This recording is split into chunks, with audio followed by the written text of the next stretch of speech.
Hi everyone, this is Thaisa Cueva speaking, and I'm doing the Orbis Pictus Award. And today I'm going to be talking about Balloons Over Broadway. This book is amazing, especially because the illustrations are just breathtaking.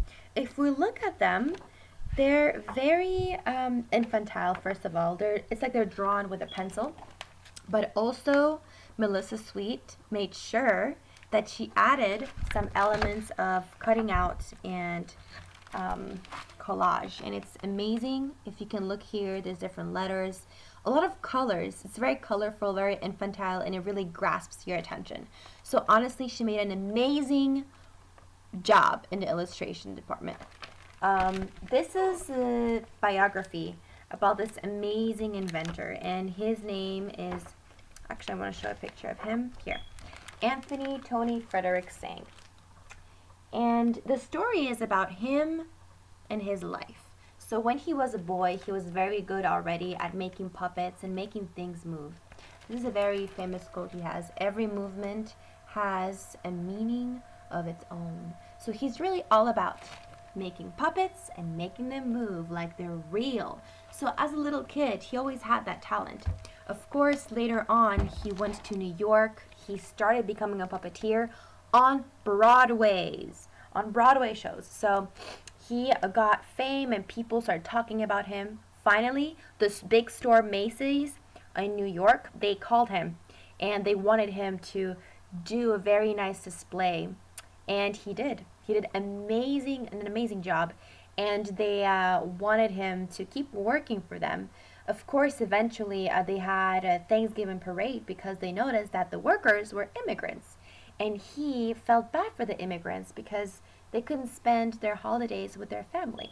So he got inspired by all the ethnic groups that were working at Macy's, and he made a very great parade full of different marionettes or puppets that are actually giant. This is kind of what it looked like. Of course, it's a drawing, but if you can see, yes, it was a very big success. And then eventually he had tigers and lions, and the kids were getting scared of those big animals because they were growling and they were loud.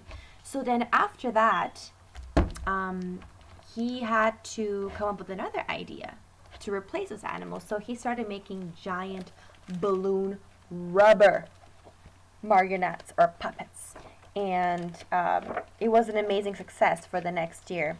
And then of course, after that, what happened is he realized that the animals, they were kind of stiff.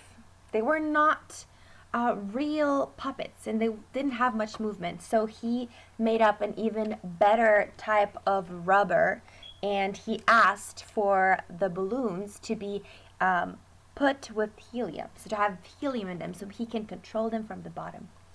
So he really engineered everything, and of course he, as we can see here in the paper, that was his parade. It was an amazing, gigantic parade, a lot of fame to it. This book reminded me of when I was a kid. My mom was my biggest supporter. She wanted me to do ballet, and that was my dream. So it reminded me of this man right here, that he actually went after his dream. And sometimes I regret it, but it was a great, great book. It makes the kids feel like they can do whatever they want. They just have to be good at something and not let society tell them that, they just can't do it, because being a puppeteer or any other job that is not famous or not popular among society, oh, well, you won't make it. So it's really about the kids exploring their talents and going for their dreams. Also, the last part of this presentation is, of course, talking about the strategy or the activity. And of course, I'd like to read this out loud. Then I'd like the kids to sit in their spaces and to make some marionettes. I would love that. I would like for them to make some marionettes like the ones that Anthony did in the New York parade. And I would like for the kids to describe what his dream was of Anthony, of course, and his final genius idea. And this is it. I'm sorry I went over again, but there's just too much to talk about. So again, thank you so much for listening, and I definitely recommend this, Balloons Over Broadway. Thank you.